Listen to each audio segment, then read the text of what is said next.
আসসালামু আলাইকুম রহমতুল্লাহ। ভারত যা শুরু করেছে, প্রতিবেশী রাষ্ট্রগুলোর মাথা তো এমনি নষ্ট হয়ে যাবে। এ মাথা নষ্ট করা কাজ, কল্পনা অতীত কাজ, ভাবনা অতীত কাজ, অনুমান অতীত কাজ। অনুমান করাও কষ্টকর এমন কর্মকাণ্ড তারা শুরু করেছে।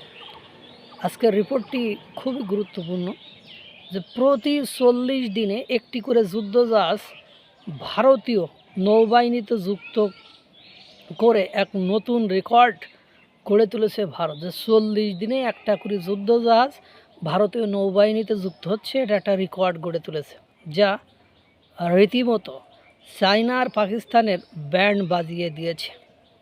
ভারত সরকার পুরোপুরি 40,000 কোটি টাকার আরও অতিরিক্ত যুদ্ধজাহাজ তৈরির একটি আদেশ জারি করে দিয়েছে।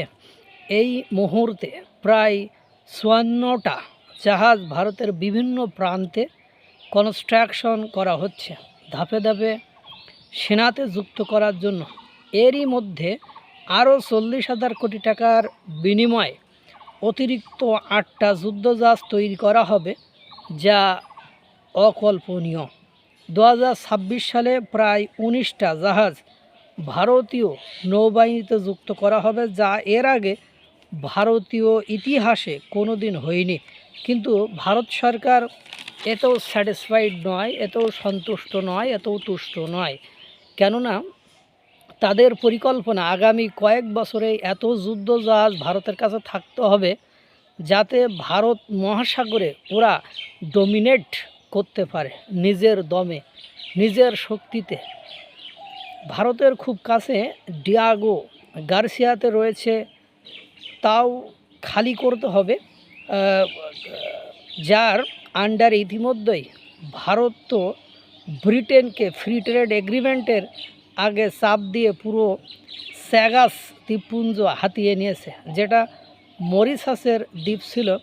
আর ওখানে কিন্তু আমেরিকা কে কাজে লাগিয়ে নিজেদের মিলিটারি বেস ডিয়াগো গার্সিয়াকে বসিয়ে রেখেছে, যার ক্ষমতা এখন অফিসিয়ালি মরিশাসের হাতে চলে গিয়েছে। আর এরপর এই মুহূর্তে ডিয়াগো গার্সিয়ার পাশে ভারতের এখন এগালাগা দ্বীপে নিজস্ব নেভাল বেসও তৈরি হচ্ছে। ফলে অনুমান করতে পারছেন যে মুহূর্তে আমেরিকা ডিডলারাইজেশন এর ফলে এলাকা ছাড়তে শুরু করবে, ইরানের কনফ্লিক্ট শেষ হওয়ার পর, তখন কিন্তু ভারতকে ওখানে পুরো টেক ওভার করতেই হবে। এজন্য তো ভারত থেকে কয়েক হাজার কিলোমিটার দূরে বিভিন্ন দ্বীপ রাষ্ট্রগুলো, যেমন মরিশাস, সেশালস, এখানে ভারত নিজেদের নেভাল মিলিটারি বেসকে রেডি করছে।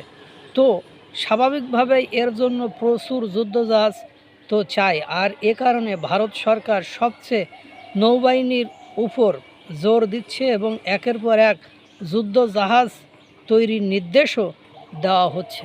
এখন বুঝতে পারতেছেন যে প্রতি 40 দিনে একটি করে যুদ্ধজাহাজ ভারতীয় নৌবাহিনীতে যুক্ত করে এক নতুন রেকর্ড তৈরি করে ফেলেছে। এবং উদ্দেশ্য কি, যে ইরান আমেরিকা যে কনফ্লিক্ট হচ্ছে, এই কনফ্লিক্ট, এই দ্বন্দ্ব সংঘাত বা এই যুদ্ধের পরে যখন আমেরিকা ডিডলারাইজেশনের কারণে এ অঞ্চলের আধিপত্য হারিয়ে চলে যাবে, তখন ভারতের একটা সুবর্ণ সুযোগ রয়েছে এই অঞ্চলে ডমিনেট করা, আধিপত্য বিস্তার করা। আর সেক্ষেত্রে প্রচুর হিউজ পরিমাণ যুদ্ধজাহাজ দরকার হবে। আর যখনই এই যুদ্ধজাহাজ দরকার হবে, তখন কিভাবে প্রোভাইড করবে, এই জন্য অতিরিক্ত টাকা খরচ করেও ভারত প্রস্তুতি নিচ্ছে। That is the fact. দেখতে থাকুন, আরও ইনফরমেশন পাবেন। আল্লাহ তাআলা সকলকে ভালো রাখুক, সুস্থ রাখুক। আসসালামু আলাইকুম ওয়া রাহমাতুল্লাহ।